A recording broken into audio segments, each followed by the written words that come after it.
والعاقبة للمتقين والصلاة والسلام على سيدنا وسندنا وحبيبنا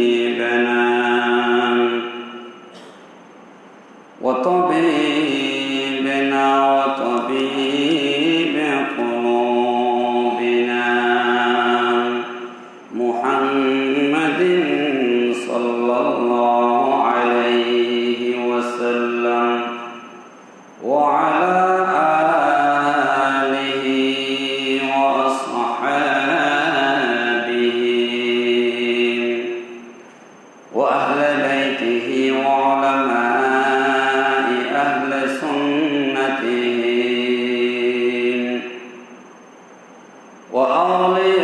وأولياء أمته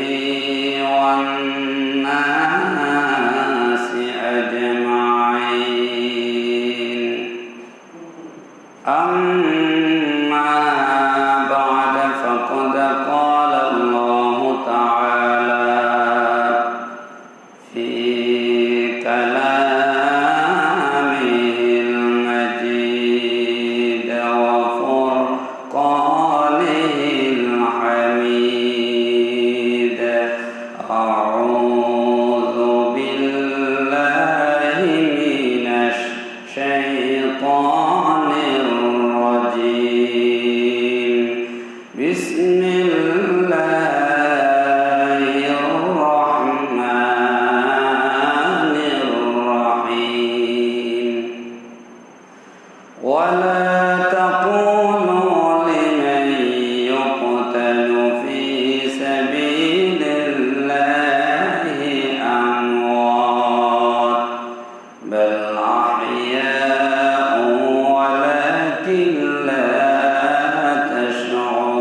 تشعرون صدق الله مولانا العظيم وصدق رسوله النبي الحبيب الكريم ونحن على ذلك لمن الشاهدين والشاكرين والحمد لله رب العالمين ربي صل وسلم وبارك عليه قال الله تعالى في شان حبيبه آمرا ومخبرا إن الله وملائكته يصلون على النبي يا أيها الذين آمنوا صلوا عليه وسلموا تسليما صلى الله على محمد اللهم صل على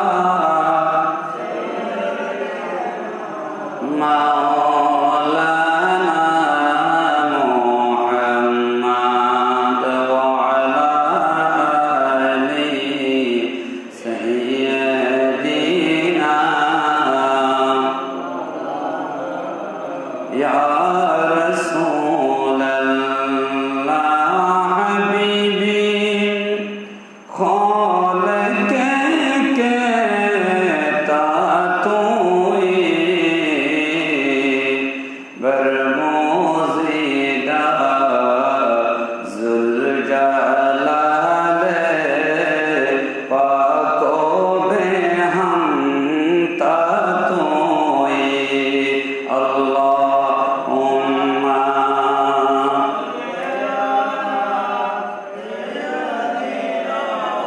مولانا محمد وعلى آل سيدنا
मुरीदीन ला तखफ कह कर तसल्ली दी गुलामों को, मुरीदीन ला तखफ कह कर तसल्ली दी गुलामों को, हमेशा तक रही बेखौफ बंदा गौसे आजम का सलात दुनिया।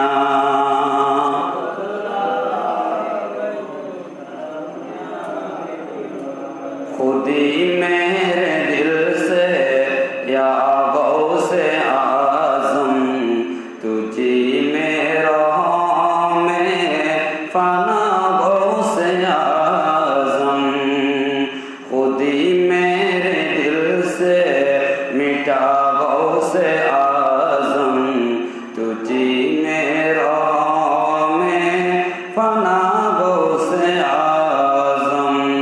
तुझे हक ने भेजा मसीहा बना कर, जिलाया है दिल खुदा से आकर, सदा कुम बिइज़्नी मुझे कर सुना कर, जिला गौसे आजम या गौसे आजम।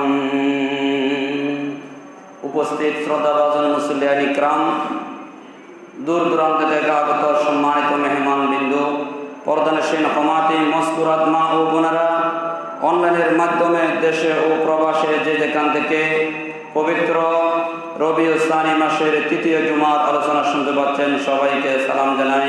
আসসালামু আলাইকুম ওয়া রাহমাতুল্লাহি ওয়া বারাকাতুহু। যেই মহান মুনিব পরওয়ারদিগার আলম আল্লাহ জাল্লা শানুহু পবিত্র জুমার নামাজ আদায়ের জন্য বিভিন্ন কাজ কর্ম ফেলে আল্লাহ পাক আল্লাহর ডাকে সাড়া দিয়ে আল্লাহর ঘরে আসার বসার তৌফিক দান করেছেন, সেই মহান রব্বুল আলামিনের দরবারে শুকরিয়া আদায় করি। সবাই বলুন আলহামদুলিল্লাহ। এতক্ষণ পর্যন্ত আকাই নামদার তাজদার মদিনা সুরুর কলবসিনা নবী মুহাম্মদুর রাসূলুল্লাহ সাল্লাল্লাহু আলাইহি ওয়াসাল্লামের উপর দরুদের নজরানা পেশ করার জন্য আল্লাহ পাক আমাদেরকে হায়াত দিলেন, সেই মহান রব্বুল আলামিনের দরবারে শুকরিয়া আদায় করি। সবাই বলুন আলহামদুলিল্লাহ। পবিত্র কুরআনুল মাজিদ ফুরকানুল হামিদ থেকে একটি আয়াত কারিমা আমি তেলাওয়াত করলাম বরকত এবং সওয়াব হাসিলের উদ্দেশ্যে। যে রবিউল সানি মাস আসলে আমরা ইমামুল আউলিয়া সুলতানুল আউলিয়া পীর আল পীর দস্তগীর মাহবুবে সুবহানি কুতুবে রব্বানি পীর মীর মুহিউদ্দিন আব্দুল কাদের জিলানী রহমতুল্লাহি আলাইহি আমরা স্মরণ করি। আমরা ফাতিহা ইয়াজদুহুম আমরা পালন করি, এর মাধ্যমে হুজুরের জীবনে আমরা আলোচনা করি ওনার কারামত। কারণ আল্লাহ পাক যে ওনাকে এমন মুকাম দান করেছেন, যেই মুকাম আল্লাহর নবীদের পরে আল্লাহর ওলিদের মধ্যে সর্বপ্রথম যেই মুকাম দান করেছেন তিনি হচ্ছেন বড় পীর আব্দুল কাদের জিলানী। সুবহানাল্লাহ। এমন আল্লাহ পাক ওনাকে নিয়ামত দান করেছেন। বড় পীর আব্দুল কাদের জিলানী রাদিয়াল্লাহু তাআলা আনহু একটা কিতাব আছে তাফরিহুল খাতির ফি মানাকিব শেখ সৈয়দ মোহাম্মদ আব্দুল কাদের জিলানী রাদিয়াল্লাহু তাআলা আনহু, ওনার হুজুরের লিখিত কিতাব। ওই কিতাবের ভিতরে লেখাতে আছে বড় পীর আব্দুল কাদের জিলানীর নাম কোনো বান্দা বান্দিনী যদি বেউজু ধরতেন সাথে সাথে অকালে মৃত্যু হয়ে যেত। জোরে বলেন সুবহানাল্লাহ। এই তাফরিহুল খাতির ফি মানাকিব শেখ সৈয়দ মোহাম্মদ আব্দুল কাদের জিলানী ওনার লিখিত কিতাব। ওই কিতাবের আব্দুল কাদের জিলানী রাদিয়াল্লাহু তাআলা আনহু লিখেছেন, মানুষ যখন অকালে মৃত্যু হয়ে যাচ্ছে, ওনার নাম বেউজু ধরলে, ওজু ছাড়া ধরলে সাথে সাথে মারা যেত, তখন রাসূল পাক সাল্লাল্লাহু আলাইহি ওয়াসাল্লাম স্বপ্ন যোগে আব্দুল কাদেরকে জিজ্ঞাসা করলেন, আব্দুল কাদের, আল্লাহ পাক তোমার নামের উপর এত তাসির, এত মর্যাদা, আল্লাহ এত পাওয়ার দিয়েছে, যদি এরকম যদি তোমার নাম বেউজু ধরে অনেক উম্মত যদি অকালে মৃত্যু হয়ে যায়, তাহলে দেশের মধ্যে মানুষ আমার উম্মত কমে যাবে। তুমি আল্লাহর কাছে ফরিয়াদ করো যেন তোমার নাম বেউজু মানুষ ধরতে পারে। জোরে বলেন সুবহানাল্লাহ। তখন বড় পীর আব্দুল কাদের জিলানী রাদিয়াল্লাহু তাআলা আনহু আল্লাহর দরবারে ফরিয়াদ করেছিল, আল্লাহ তোমার হাবিব, তোমার রসুল, তোমার বন্ধু, আমিও তোমার বন্ধু, তোমার রসুল আমাকে তোমার হাবিবুল্লাহ স্বপ্ন দেখেছে, আল্লাহ আমাকে এত মোকাম দান করেছ, আল্লাহ আমার নাম যদি বেউজু ধরলে আমার নবীর উম্মতের যদি ক্ষতি হয় আমি আব্দুল কাদের সহ্য করতে পারবো না। জোরে বলেন সুবহানাল্লাহ। যদি মানুষ মৃত্যু হয়ে যায় রসুলকে সালাম দিবে কেমনে, রসুলের উপর দরুদ করবে কেমনে, তারা নামাজ পড়বে, তারা তো মানুষ পৃথিবীর শূন্য হয়ে যাবে। আমি আব্দুল কাদের যদি এইরকম তাসিরের কারণে যেন মানুষ মৃত্যু হয়ে যায়, তখন আব্দুল কাদের জিলানী রাদিয়াল্লাহু তাআলা আনহু আল্লাহর কাছে ফরিয়াদ করতে দেরি নেই। আল্লাহ সাথে সাথে ইলহামের মাধ্যমে জানিয়ে দিলেন, ও আব্দুল কাদের, আজ থেকে তোমার নামের তাসির আমি আল্লাহ কমাই দিলাম, তোমার নাম কিয়ামত পর্যন্ত মানুষ বেউজু মুখ দিয়ে উচ্চারণ করতে পারবে, তোমাকে বেউজু আব্দুল কাদের ডাকতে পারবে। জোরে বলেন সুবহানাল্লাহ। এই কথাটা কোথায় আছে? তাফরিহুল কাদের ফি মানাকিব শেখ সৈয়দ মুহাম্মদ আব্দুল কাদের জিলানী রাদিয়াল্লাহু তাআলা আনহু ওই কিতাবের ভিতরে বড় পীর আব্দুল কাদের লিখিত নিজের হাতের লিখিত কিতাবের ভিতরে আছে। জোরে বলেন সুবহানাল্লাহ। হুজুরের কেরামত, আল্লাহর ওলিগণের কেরামত সত্য, আল কেরামত হাক্কুন। আল্লাহর কেরামত নবীদের হচ্ছে দেখি মুআজিজা, আর ওলিদের ক্ষেত্রে হচ্ছে কেরামত। নবীদের মুআজিজা দেখানো জায়েজ, কারণ কাফের মুশরিকগণ, ইহুদি খ্রিস্টানগণ রসুলদেরকে কষ্ট দিয়েছিল, আল্লাহ তাদের মুআজিজার মাধ্যমে এটা আল্লাহ দেখাইছেন নবীদের মাধ্যমে। এই যে মুআজিজার মাধ্যমে যে নবীদের নবীদের যে মুআজিজা, নবীদের যে নবুয়ত, এটা আল্লাহ প্রমাণ করেছেন, তার মুআজিজার মাধ্যমে নবুয়ত প্রমাণ করেছেন। আর ওলিদের ক্ষেত্রে ওলির কেরামতের মাধ্যমে আল্লাহ ওলির বেলায়েত দান করেছে। জোরে বলেন সুবহানাল্লাহ। কারণ ওলিদের কেরামত কিটা হয়ে গোপন থাকে, যখন কি হয়ে যায় হঠাৎ হঠাৎ মানুষের অলৌকিক ঘটনা দেখায়, কারণ বেলায়েতের কারণ হচ্ছে অলৌকিক ঘটনা দেখা।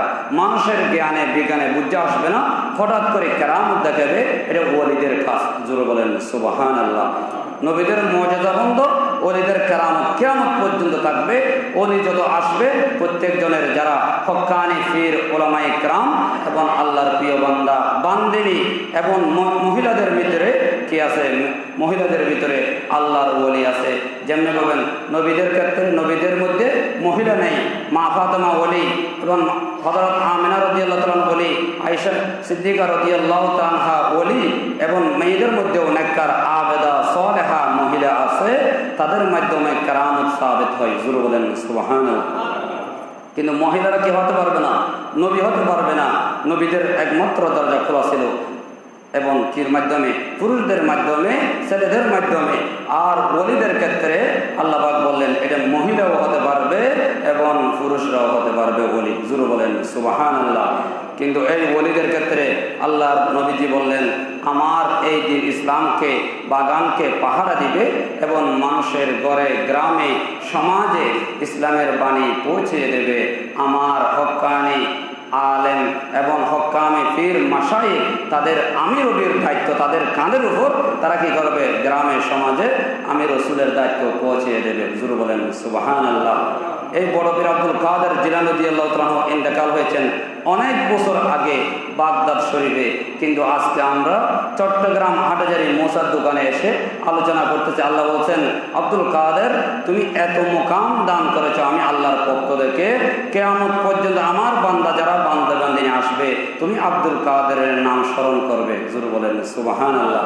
আল্লাহ বললেন, যারা আমার জন্য এরকম বন্ধুত্ব হয়ে যাবে, আমি আল্লাহ তাদের পরিচয়, তাদের আলোচনা কিয়ামত পর্যন্ত মানুষের মুখোমুখি করবি। কারণ বন্ধু যখন বন্ধুর জন্য ফানা হয়ে যায়, বন্ধু বন্ধুর সুনাম করতে থাকে। জোরে বলেন সুবহানাল্লাহ।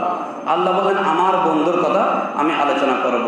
এটা কোরআন পাকের ভিতরে আছে। আল্লাহ বললেন, যারা আল্লাহর ওলি তাদের কোনো ভয় নেই, চিন্তা নেই। দুনিয়ার ভিতরে তারা নিজের গ্রামে সমাজে থাকতে পারে না, যেমন শাহজালাল ইয়ামনি, উনি ইয়ামন দেশ, সৌদি আরবের পাশে ইয়ামন দেশ থেকে উনি বাংলাদেশের সিলেটে এসে ইসলাম প্রচার করেছেন। ওরা নিজের দেশের মধ্যে থাকতে পারে না। বড় পীর আব্দুল কাদের জিলানী বিভিন্ন রাষ্ট্র সফর করেছে, ইসলামের দাওয়াত দিয়েছে। আল্লাহর ওলিগণ নিজের জন্মভূমিতে থাকতে পারে না, আল্লাহ তাদেরকে পাহাড়ে, জঙ্গলে, পর্বতে, শহরে, টাউনে নিয়ে ইসলাম প্রচার করার মাধ্যম করে দেয়। জুরু বলেন সুবহানাল্লাহ। বড় পীর আব্দুল কাদের জিলানী রাদিয়াল্লাহু তাআলা আনহুকে বাগদাদের মানুষ চিনতে পারতেছে না, তখন বড় পীর আব্দুল কাদের জিলানী রাদিয়াল্লাহু তাআলা আনহু তরিকতের, শরীয়তের সমস্ত ফাহাম, সমস্ত ইলম যখন অর্জন করলেন, তখন আল্লাহর নবী স্বপ্নে এসে বললেন, আব্দুল কাদের, তুমি শুধু ইলম অর্জন করলে হবে না, এই ইলম অর্জন করে এবং আমার বান্দা বান্দীদেরকে নসিহত করতে হবে, আমি রাসূলের হাদিস সুন্নাত মানুষের কাছে শুনাই দিতে হবে। জোরে বলেন সুবহানাল্লাহ। বড় পীর আব্দুল কাদের জিলানী রাদিয়াল্লাহু আনহু তিনি তো আরবি ভাষা কথা বলতে পারেন না, তখন আমার নবীজির স্বপ্নে এসে বলছেন, আব্দুল কাদের, তোমার থেকে চিন্তা করতে হবে না। তখন স্বপ্নের ভিতরে আব্দুল কাদের জিলানী রাদিয়াল্লাহু তাআলা স্বপ্ন দেখেছেন, আমার নবীজি বড় পীর আব্দুল কাদের জিলানী রাদিয়াল্লাহু তাআলার মুখের ভিতরে 3টা ফু দিয়েছেন। সাথে সাথে সকালবেলা আব্দুল কাদের জিলানী আরবি ভাষায় কথা বলতেছে। জোরে বলেন সুবহানাল্লাহ। যেমন আমরা যে হঠাৎ করে যখন বিদেশ যাই বাংলাদেশ থেকে, তখন আরবি ভাষায় কথা বলতে কষ্ট হয়, ঠিক কিনা কথা বলেন? কারণ শিখতে হয়, সময় লাগে। তখন আব্দুল কাদের জিলানী রাদিয়াল্লাহু তাআলা বললেন, আমি অনারবি, কোনো আরবি ভাষা জানি না, কিন্তু আমার নবীজি ওনাকে স্বপ্নে নিয়ামত দান করে দিচ্ছে। জোরে বলেন সুবহানাল্লাহ। এবং আব্দুল কাদের জিলানী রাদিয়াল্লাহু তাআলা বললেন, ইয়া রাসূলুল্লাহ, আমি যদি মানুষকে আলোচনা করি, সেই সময় তো আধুনিক কোনো মিডিয়া ছিল না এবং মাইকের যন্ত্রণা ছিল না, মানুষ কেমনে শুনবে? আমার রাসূল বললেন, আব্দুল কাদের, তোমার কাজ হচ্ছে আলোচনা করা, আর তোমার আওয়াজ বাগদাদের মাইলকে মাইল, 1 মাইল 2 মাইল নয়, 5 মাইল 7 মাইল পর্যন্ত তোমার আওয়াজ সবাই শুনতে পাবে। জোরে বলেন সুবহানাল্লাহ। আল্লাহ বলেন, আমি মানুষের কানে কানে তোমার মাধ্যমে হেদায়েত করাবো, তোমার মাধ্যমে দ্বীন ইসলামকে জিন্দা রাখবো এবং তোমার আলোচনা মানুষের কানে পৌঁছে দেবো। জোরে বলেন সুবহানাল্লাহ। আর জোরে বলেন না সুবহানাল্লাহ। বড় পীর আব্দুল কাদের জিলানী রাদিয়াল্লাহু তাআলা আনহুর ৩,৫০০-এর উপর কেরামত সাবিত হয়েছে।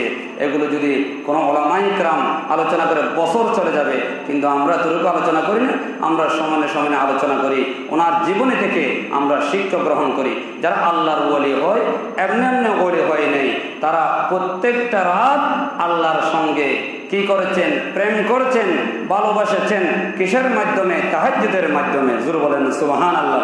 প্রত্যেক ওলিদের জীবনী দেখবেন, আমার হুজুর কেবলাই আলম যখন বাংলাদেশের জমিনে আসে, ওই সময় জামিয়ার কানকা শরীফের ভিতরে কি হয়? তাহাজ্জুদের সময় যখন 3টা বেজে যায়, সবাই কাতার বন্দী হয়ে জামাতের সঙ্গে তাহাজ্জুদের নামাজ আদায় হয়। জোরে বলেন সুবহানাল্লাহ। আপনি প্রত্যেক ওলিদের জীবনী আলোচনা করবেন এবং পড়বেন, দেখবেন যে কোনো আল্লাহর ওলি তাহাজ্জুদ ছাড়া হয় নাই। জোরে বলেন সুবহানাল্লাহ। যারা নেককার বান্দা, যারা আবেদা সালেহা, তারা কি করতে পারে না? রাত্রেবেলায় ঘুমাতে পারে না, তারা আল্লাহর সঙ্গে প্রেম করে কথা বলে। আল্লাহ বললেন, বান্দা, দুনিয়ার সমস্ত মানুষ প্রেম করে দুনিয়ার মানুষের সঙ্গে, আর আমার নেককার বান্দারা প্রেম করে আমি খোদার সঙ্গে। জোরে বলেন সুবহানাল্লাহ। এবং আমি আল্লাহর সঙ্গে কথা বলে কেমনে? আল্লাহ বলেন, বান্দা, তোমার যে একটা ঘরের তাকের ভিতরে, মসজিদের ভিতরে একটা কোরআন শরীফ আছে, তুমি কোরআন শরীফ নিয়ে যখন কথা বলো রাত্রিবেলায়, আমি আল্লাহ তোমার সঙ্গে কথা বলি। বান্দা, তোমার চক্ষু দিয়ে তুমি দেখো না, আমি আল্লাহ কুদরতের চক্ষু দিয়ে তোমার দেখতে পারি। জোরে বলেন সুবহানাল্লাহ। আল্লাহ বলেন, বান্দা, তুমি যখন এরকম আমাকে খুঁজতে থাকো, আমার সঙ্গে কথা বলতে থাকো, আমি আল্লাহ তোমার সঙ্গে কথা বলি, কিন্তু তুমি শোনো না, তোমার কাজে কর্মে তোমার ব্যবহারে আমি আল্লাহ সেই কথাগুলোর উত্তর দিয়ে দিই। জোরে বলেন সুবহানাল্লাহ। সালাতুন ইয়া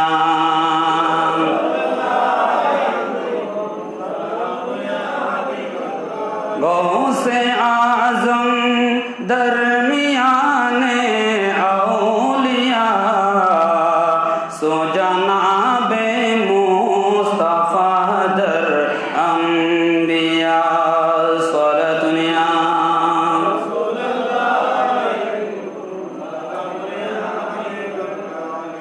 বাগদাদের জামে মসজিদের মধ্যে একজন ইমাম আছে, ওই ইমাম 5 ওয়াক্ত নামাজ পড়ায়। উনি আমার বড় পীর আব্দুল কাদের জিলানীর জমানায় উনি হুজুরের মুরিদ ছিল এবং জোহরের নামাজের প্রসঙ্গে নামাজ পড়ানোর পরে ওই বাগদাদের জামে মসজিদের ইমাম মুসল্লিদেরকে নিয়ে এখন কবরস্থানের মধ্যে জিয়ারত করাচ্ছেন। হঠাৎ করে বড় একটা সর্প দেখলেন। সর্প দেখার সঙ্গে সঙ্গে সাপ দেখতে পেলেন। ওই মসজিদের ইমাম সাহেব সাথে সাথে যখন সাপ মেরে ফেললেন, হঠাৎ করে মুসল্লিদের সামনে থেকে ওই জামি মসজিদের ইমামকে গায়েব করে ফেললেন। জোরে বলেন সুবহানাল্লাহ। এবং মুসল্লিগণ আশ্চর্য হয়ে গেলেন। আমরা হুজুরের পিছনে একটা করে নামাজ পড়লাম, জিয়ারত করালাম, জিয়ারতের প্রসঙ্গে আমরা পিছনে আছি, সামনে একটা কবরস্থান থেকে একটা সাপ বাহির হলো। ওই সাপ যখন হুজুর মারার সঙ্গে সঙ্গে হুজুরকে যখন গায়েব করে ফেললেন, সমস্ত মুসল্লির এলাকার মধ্যে সবাই ছুটাছুটি হুজুরকে তালাশ করতেছেন। কিন্তু না না, ওই সময় হুজুরকে ইমামকে যখন জিনেদের একটা আকাশের ভিতরে ঘর আছে, একটা আদালত আছে, ওই মসজিদের ইমাম এবং তিনি বললেন, আমাকে যখন ওখানে নিয়ে গেলেন, নিয়ে যাওয়ার পরে সমস্ত জিনরা আমাকে ধরলেন এবং কাজীর কাছে বিচারকের কাছে বিচার দিলেন। আমাদের একজন ভাই কবরস্থানের মধ্যে জিন ছিল, ওনাকে হুজুর যখন মেরে ফেললেন, তখন কাজী সাহেব ওনাকে মৃত্যুর বদলে মৃত্যু দণ্ড দিলেন। তখন সাথে সাথে ওনাকে মৃত্যু দিবে। ওই সময় একজন বৃদ্ধ লোক, বৃদ্ধ জিন ওখান থেকে দাঁড়িয়ে গেলেন, বললেন, ও কাজী সাহেব, আপনি যাকে মৃত্যুদণ্ড দিচ্ছেন উনি তো জিন মারে নেই, উনি সাপ মেরেছেন। যদি জিন মারে এবং লাঠির আগার মধ্যে কি থাকবে না, রক্তে থাকবে না? সাপ মেরেছে, সাপের কি জন্য লাঠির মধ্যে রক্ত আছে? যখন যুক্তি দিলেন, কাজী সাহেব যখন বিচার উদ্যোগ করলেন, তাকে ওখান থেকে রেহাই দিলেন। তখন এখন কাজী সাহেব বললেন, ওই মসজিদের কবরস্থান থেকে যাকে নিয়ে আসা হলো, সেই আস্থানের ভিতরে আবার ইমামকে দিয়ে আসো। জোরে বলেন সুবহানাল্লাহ। তখন ইমাম সাহেব বললেন, আপনি আমার জন্য মেহরবান করে উকিল বনে জাস্টিসের সামনে বিচার করে সামনে কেন দাঁড়িয়ে গেলেন? আপনি কে? মান আনতা, আপনি কে? আপনার চিনলাম না। বললেন, আপনি যেই হুজুরের মুরিদ, বড় বীর আব্দুল কাদেরের মুরিদ, আমি জিনো হাজার হাজার বছর আগে আব্দুল কাদেরের হাতে মুরিদ হয়েছি। জোরে বলেন সুবহানাল্লাহ। আমি ফির ভাই, আপনার কোনো ভাই নয়, কিন্তু আমি ফির ভাই। আপনি যেই হুজুরের কাছে বায়াত গ্রহণ করেছেন হাত দিয়ে, আমি আব্দুল কাদেরের কাছে আমি বায়াত গ্রহণ করেছি। জোরে বলেন সুবহানাল্লাহ। আপনার রক্ষা করার জন্য আমি দাঁড়িয়ে গেলাম, আমার সামনে আমার ফির ভাইকে যেন কষ্ট দিতে না পারে। জোরে বলেন সুবহানাল্লাহ। এরপর আমার বড় বীর আব্দুল কাদের জিলানীর কাছে যখন ওই মসজিদের ইমাম সাহেবকে যখন নিয়ে আসলেন, হুজুর সাথে সাথে আর দেরি করে নেই, আমার বড় বীর আব্দুল কাদের জিলানীর কদমের মধ্যে পড়ে গেলেন। জোরে বলেন সুবহানাল্লাহ। এবং চোখের পানি বেড়ে দিলেন, বললেন, হুজুর আমার এরকম এরকম ঘটনা। আমার বড় বীর আব্দুল কাদের গৌসবাগ বললেন, ও দুনিয়ার মানুষ, শুধু আমার মধ্যে আমার নবীর উম্মত, আমার মুরিদ নয়, জিনদের ভিতরে কোটি কোটি আমার উম্মত আছে, আমার মুরিদ আছে। জোরে বলেন সুবহানাল্লাহ। আমরা যেমন নবীর উম্মত আছি, জিনদের ভিতরে আমার নবীর উম্মত আছে। জোরে বলেন সুবহানাল্লাহ। তখন আশ্চর্য হয়ে গেলেন। বাগদাদের মানুষ বললেন, হুজুর এরকম ঘটনা কি? আমার গৌসবাগ বললেন, আমার কেরামত দুনিয়া চলে না, যেখানে আকাশে চলে আমার। জোরে বলেন সুবহানাল্লাহ। আমার কেরামত সমুদ্র চলে, আমার কেরামত জমিনে চলে, আমার জমিন আকাশও চলে। জোরে বলেন সুবহানাল্লাহ। এটা ওলিরা পারে, ওলিদেরকে আল্লাহ সেই ক্ষমতা দান করছে। জোরে বলেন সুবহানাল্লাহ। আমরা যত বাধা প্রাপ্ত করি না কেন, আল্লাহ বললেন, লা খাউফুন আলাইহিম ওয়া হুম ইয়াহজানুন, তাদের কোনো ভয় নেই, চিন্তা নাই, তাদের কেরামত থাকবে, তাদের কেরামত কিয়ামত পর্যন্ত আমি আল্লাহ সাবিত করে দিলাম। জোরে বলেন সুবহানাল্লাহ। এই যে গৌসবাকের বাগদাদের মধ্যে যখন আলোচনা করতেছেন, মানুষদেরকে যখন ডাকতেছেন এবং ইসলামের শিক্ষা দিচ্ছেন, তখন মাইলকে মাইল, 1 মাইল 2 মাইল নয়, 3, 4 মাইল 5 মাইল পর্যন্ত মানুষ সমাবেত হয়ে গেলেন। তখন সেই সময় মিডিয়া নেই, কোনো মাইক নেই, যন্ত্র নেই। তখন আমার আব্দুল কাদের বললেন, আমার সামনে মানুষ যেরকম শুনে এবং 5 মাইল পর্যন্ত সবাই আমার আওয়াজ শুনতে পারে। জোরে বলেন সুবহানাল্লাহ। আল্লাহ পাক আমাকে সেই ক্ষমতা দান করেছেন এবং আমাকে আল্লাহ সেই মর্যাদা দান করেছেন। আমার নবীর উম্মতের ভিতরে আমাকে আল্লাহ সমস্ত ওলিদের ক্ষেত্রে আমাকে আল্লাহ শ্রেষ্ঠ বানিয়েছেন। আমি আব্দুল কাদেরের কদম, 2 কদম যে আল্লাহর ওলি হবে আমার কদম নেবে না সে আল্লাহর ওলি হতে পারবে না। জোরে বলেন সুবহানাল্লাহ। যদি আমি আমার নবীর 2 কদম আমি আব্দুল কাদেরের গর্দানে, আর আমি আব্দুল কাদেরের 2 কদম সমস্ত ওলিদের গর্দানে। জোরে বলেন সুবহানাল্লাহ। সেজন্য সদরা শরীফের মধ্যে আছে ও কুল্লু ওয়ালিন আলা কদমিন ফাইন্নী আলা কদমিন নবী বদরিল কামালি আসসালামাই আসসালামাই বাদশাহে আউলিয়া। আমার গোসবা কসিদা শরীফের মধ্যে নিজে লিখে দিলেন আমার নবীর 2 কদম আমি রসুল আমি আব্দুল কাদেরের গর্দানে, আর আমার আব্দুল কাদেরের 2 কদম সমস্ত ওলিদের গর্দানে। জোরে বলেন সুবহানাল্লাহ। যারা হিংসা করে আমি আব্দুল কাদেরের 2 কদম নেবে না তারা কখনো পৃথিবীর জমিনে আল্লাহর ওলি বনতে পারবে না। জোরে বলেন সুবহানাল্লাহ। আল্লাহ আমাকে এত মোকাম দান করেছেন, এবং আমার বড় পীর আব্দুল কাদের বললেন আমার মুরিদ হতে হবে না, আমার ভক্ত হয়ে ইয়া শেখ সুলতান আব্দুল কাদের জিলানী বলে যখন ডাক দেবে আমি আব্দুল কাদের বাগদাদ জমিন থেকে পৃথিবীর সমস্ত জায়গা গিয়ে আমার নবীর উম্মতকে আমি সাহায্য করতে পারি। জোরে বলেন সুবহানাল্লাহ। আল্লাহ পাক আমাকে গৌসে আজম, গৌস মানে সাহায্যকারী, আজম মানে বড়, আল্লাহ পাক আমাকে সাহায্যকারী বানিয়েছেন। হুজুর এখন ফতোয়া দেবেন হুজুর শিরিক হবে, না না, গৌস আজম এটা রসুলের কোনো, আমার নবীজির নাম কিতাবের মধ্যে পেলাম 400, অপর কিতাবের মধ্যে মোল্লা আলী কারি রহমতুল্লাহ আলাইহি লিখেছেন 500 নাম লিখেছেন। আমার নবীর ক্ষেত্রে আমার নবীজির নামের ভিতরে গৌস আজম শব্দ নাই। জোরে বলেন সুবহানাল্লাহ। গৌস মানে সাহায্যকারী, আসলে হাকিকতে সাহায্য করেন কে? আল্লাহ। কথা বলেন কে করে? আল্লাহ করে। কাজের মাধ্যমে, ওলিদের মাধ্যমে, ওসিলার মাধ্যমে। জোরে বলেন সুবহানাল্লাহ। তাই গৌস আজম আমার গৌস বাগ বললেন আল্লাহ আমাকে সেই ক্ষমতা দিলেন, তখন আমরা যে হতমে গৌসিয়া শরীফ পড়াই এই হতমে গৌসিয়া শরীফ এটা এখন না আমার গৌসে আজমের জমানাতে দেখো, তখন আমার রসুল বললেন আব্দুল কাদের তুমি যে প্রতি বছর মিলাদুন নবী করো, রসুলের জন্য এত আশক হয়ে গেলা, আল্লাহর জন্য এত ফানাফিল্লা হয়ে গেলা, আমি রসুলও তোমার স্বপ্ন দিলাম তুমি প্রতি মাসের 11 তারিখ 12 শরীফ এবং তুমি 11 শরীফ তুমি পালন করতে থাকো। জোরে বলেন সুবহানাল্লাহ। ওই কসিদাগুলো পড়বে এবং সূরা এবং কোরআন তেলাওয়াত, বিভিন্ন ওলিদের নাম সেখানের মধ্যে নেবে এবং দোয়ার মাধ্যমে প্রতি মাসে তোমার যত ভক্ত মুরিদ আছে সবাই কিয়ামত পর্যন্ত পালন করবে। জোরে বলেন সুবহানাল্লাহ। দিল্লি হিন্দুস্তানের মধ্যে দিল্লির আস্থান একটা পত্রিকা আছে, ওই পত্রিকায় উর্দু পত্রিকার অনেক বছর পরে সেখানের মধ্যে প্রকাশ করা হয়েছে দিল্লির আস্তানা পত্রিকায়।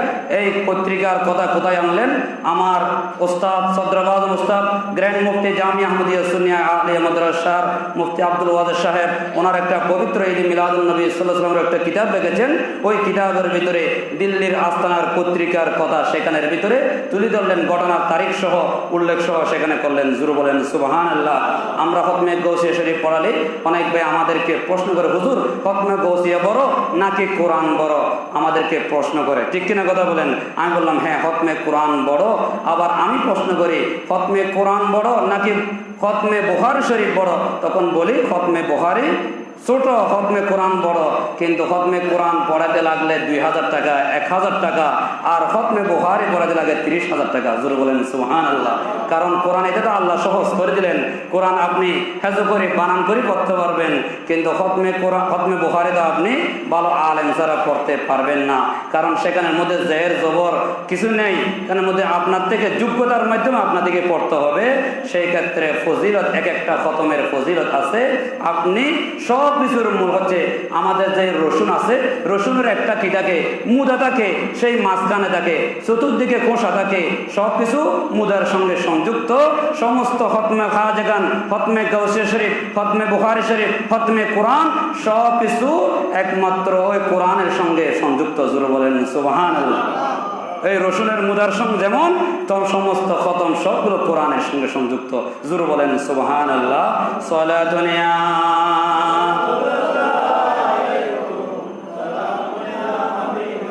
रोज़े पे बुला लो मुझे सरकार मदीना, मुद्दत से मेरा दिल है तलबगार मदीना। सलातुन या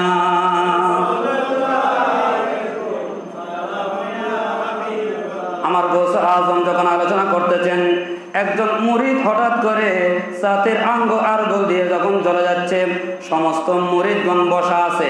নবীর দরবারে, ওলির দরবারে বসলে আদবের সঙ্গে বসতে হয়, ঠিক কিনা কথা বলেন? যদি আপনি ব্যতিক্রম করেন, তাদের নজর এবং তাজাল্লি যদি পড়ে আপনার উপর যদি পতিত হয়, কি হয়ে যাবেন? ধ্বংস হয়ে যাবেন। সেই জন্য নবীর দরবারে নবীর আদব, নবীর সাহাবে কেরামের আদব এবং আল্লাহর ওলি নেককার বান্দা বান্দিনীর সঙ্গে বসলে আদবের সঙ্গে বসতে হয়। জোরে বলেন সুবহানাল্লাহ। তখন আল্লাহর ওলি, যখন বড়বীর আব্দুল কাদের যখন আলোচনা করতেছেন, একজন মানুষ সাদের আর বলে যখন যাচ্ছে, ওই কথাগুলো বাহজাতুল আসরার কিতাবের মধ্যে আবুল হাসান নুরউদ্দিন রাহমাতুল্লাহি আলাইহি বাহজাতুল আসরার কিতাবের মধ্যে উল্লেখ করেছেন। তখন সমস্ত মুরিদগণ আশ্চর্য হয়ে গেলেন। বসু আজমের চেহারা না দেখে কেউ সাদের আরগল দিয়ে যেতে পারে না। জোরে বলেন সুবহানাল্লাহ। তখন বড়বীর আব্দুল কাদের জিলানী রাদিয়াল্লাহু আনহু তাকে ডাকা পাঠালেন, বললেন আমি আব্দুল কাদের ডাকতেছি। তখন ওই যখন মানুষ আসলেন, মুরিদ আসলেন, বললেন হুজুর আমার একটা পীর সাহেব আছে, আমি ওই পীরের হাতের মধ্যে বাইত গ্রহণ করেছি, সেই জন্য আপনার চেহারা না দেখে আমি চলে যাচ্ছি, কারণ আমার পীরের প্রতি একটু ভক্তি কমে যাবে, মহব্বত কমে যাবে। আমার গৌস পাক বললেন তুমি যে পীরের হাতে বাইত গ্রহণ করেছো ওনাকে পীরগিরি দিয়েছি আমি আব্দুল কাদের। জোরে বলেন সুবহানাল্লাহ। তখন আমার গৌস আজম বললেন, তুমি স্টেজের মধ্যে তুললেন। আমার গৌস আজম সমস্ত মুরিদগণ সমস্ত আলোচনা করতেছেন রাত্রিবেলায়। তখন ওই মুরিদকে যখন আমার গৌস আজমের গৌসিয়তের চাদর যখন তুলেন মাথার উপর দেখেন, সাথে সাথে আসসালাতু ওয়াসসালামু আলাইকা ইয়া রাসূলুল্লাহ বলে সাথে সাথে তিনি বেহুশ হয়ে গেলেন। জোরে বলেন সুবহানাল্লাহ। তখন কিছুক্ষণ পরে যখন হুঁশ আসলেন, আমার গৌসে আজম যখন ওই গৌসিয়তের চাদর যখন নিয়ে ফেললেন, বললেন তুমি কি দেখলা? বললেন আমি আপনার বাগদাদ শরীফের এই মাহফিলের মধ্যে বসে আমি মদিনাওয়ালা রসুলকে এখানে দেখতে পেয়েছি। জোরে বলেন সুবহানাল্লাহ। আমার রসুলকে আমি দেখতে পেয়েছি। আমার তো মদিনা শরীফ যাওয়ার কোনো সম্বল নেই, টাকা নেই, বসে নেই, কিন্তু আপনার গৌসিয়তের চাদর দেওয়ার সঙ্গে সঙ্গে আমার কলব পরিবর্তন হয়ে গেল। সাথে সাথে আমার দয়াল নূরানি চেহারা সহ আমার রসুলকে আমি সশরীরে দেখতে পেয়েছি। জোরে বলেন সুবহানাল্লাহ। এবং আমার গৌস আজম বললেন আজ থেকে তোমার ওলি বানিয়ে দিলাম, তোমাকে বেলায়েত আমি গৌসে আজম দান করলাম। জোরে বলেন সুবহানাল্লাহ। সেজন্য গৌস আজম বললেন মুসিবতে যখন পড়ে যাবা ইয়া শেখ সুলতান আব্দুল কাদের জিলানী বলে যখন ডাক দিবে সাথে সাথে ওই আমার নবীর উম্মতকে আমি সাথে সাথে গৌসে আজম উদ্ধার করে নেব। জোরে বলেন সুবহানাল্লাহ।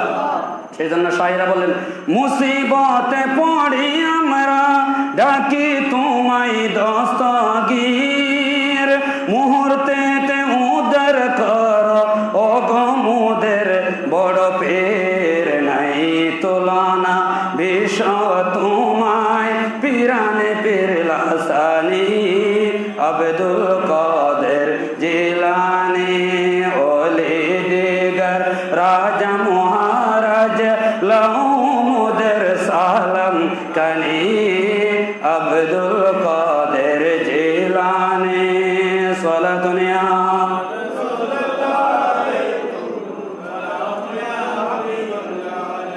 আমরা পীরের দরবারে যাই, হুজুর আর গো ফুয়াদন আর গো সম্বোধন এরকম খুঁজি, ঠিক কিনা কথা বলেন? আর যারা ভালো তারা ওলির কাছে গিয়ে কি চায়? বলেন আমাকে একটু মদিনাওয়ালার নবীর দেখান। জোরে বলেন সুবহানাল্লাহ।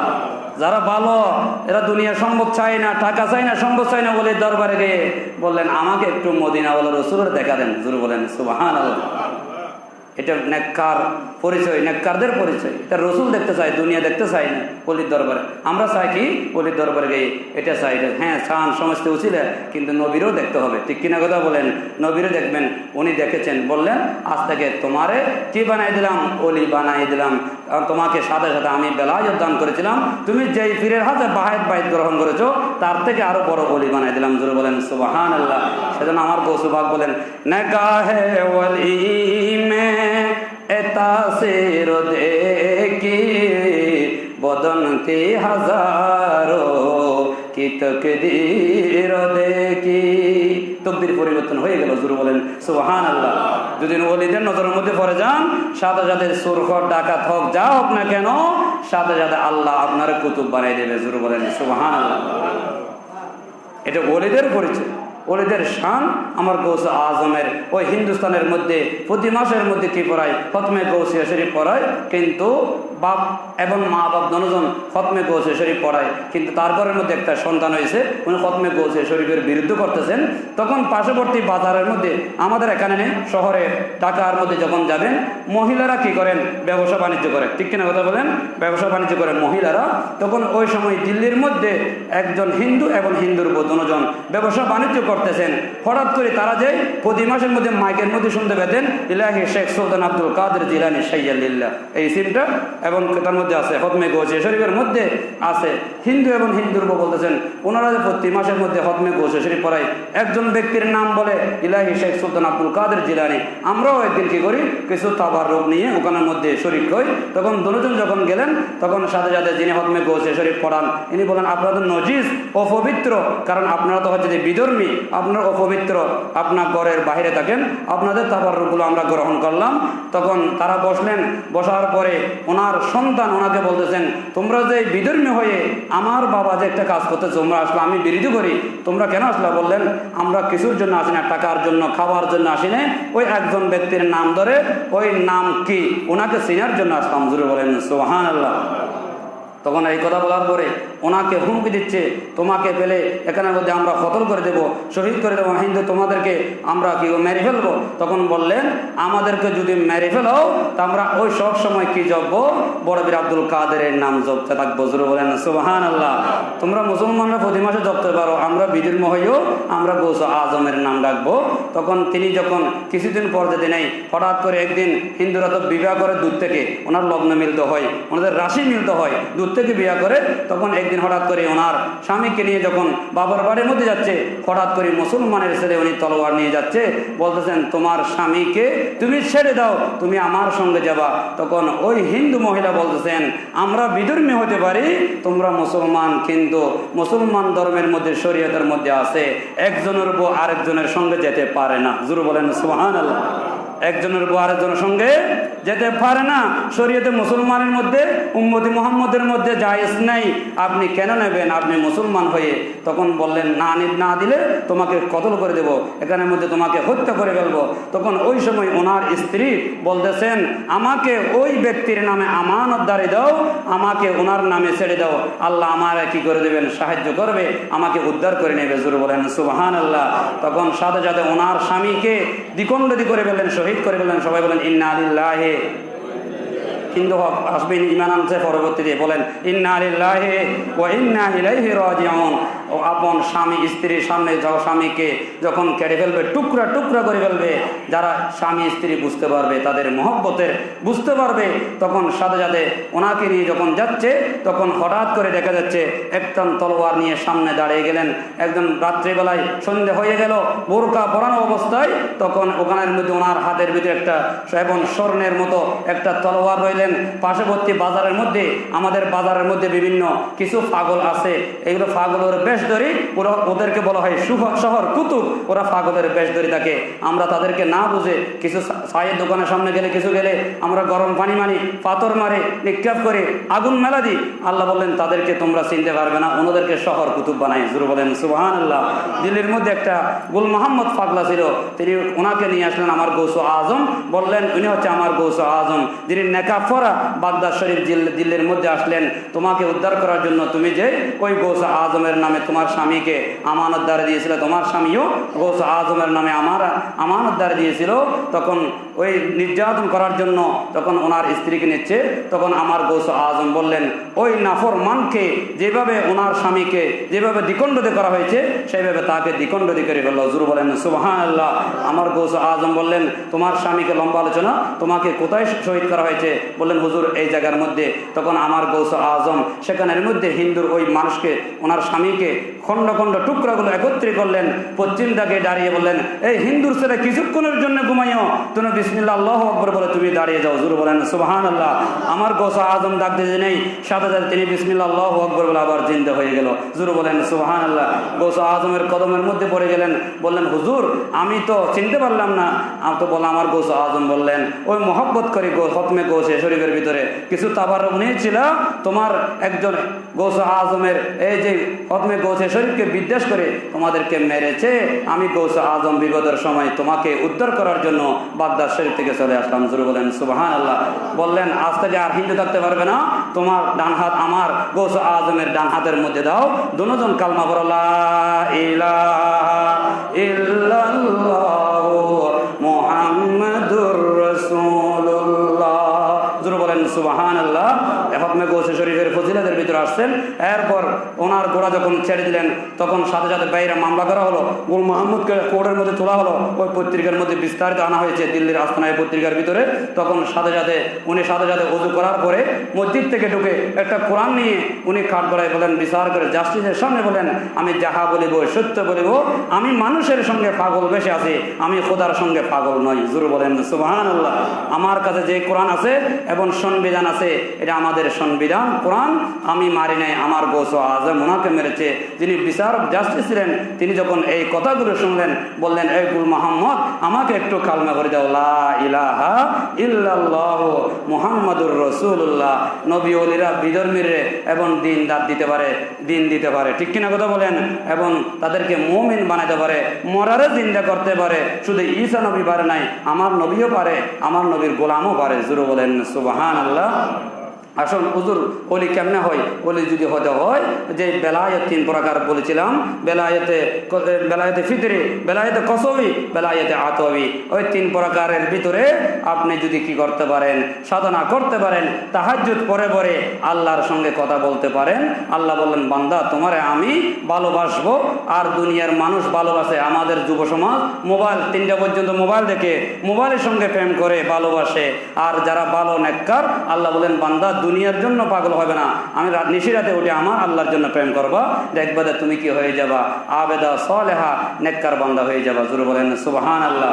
মৌলা আলী শাহের খোদা মা ফাতেমার সঙ্গে যখন বিয়ে হলো, বিয়ে হওয়ার পরে বাসর রাত্রিতে 3টা বাজে যখন বিছানা থেকে নেমে মৌলা আলী শাহের খোদা গুনগুন কথা বলতেছেন, মা ফাতেমা বলছেন, আলী তোমার সঙ্গে আমার বিয়ে হয়েছে, তুমি রাত্রে কার সঙ্গে আবার কথা বলো? আমার বাবার বাড়ি যখন যাবো আমার রসুলের সঙ্গে, তুমি আলীর বিরুদ্ধে আমি বিচার দেব। যখন 3-4 দিন পরে যখন গেলেন, আলীকে ডাকলেন, ইয়া রসুল আল্লাহ, ইয়া হাবিব আল্লাহ, আল্লাহ আলম ও রসুল, আমি কার সঙ্গে কথা বললাম? আপনি রসুল, আমি বলার আগে আপনি জানেন। জোরে বলেন সুবহানাল্লাহ। আমি রাত্রেবেলায় আমার বউর হক আমি নষ্ট করি নাই, আমি রাত্রেবেলায় আমার খোদার সঙ্গে কথা বলেছিলাম। জোরে বলেন সুবহানাল্লাহ। আল্লাহ পাক আমাদের প্রত্যেককে তাহাজ্জুদের নামাজ, 5 ওয়াক্ত নামাজ জামাত সহকারে পড়ে ইবাদত বন্দেগি করে আল্লাহর ওলিদের দামান ধরার তৌফিক দান করুক। ওয়া আখিরু দাওয়ানা আলহামদুলিল্লাহি রাব্বিল আলামিন। আসসালামু আলাইকুম ওয়া রাহমাতুল্লাহ। যারা সারা নামাজ পড়ে ছাড়া আদায় করে নিন।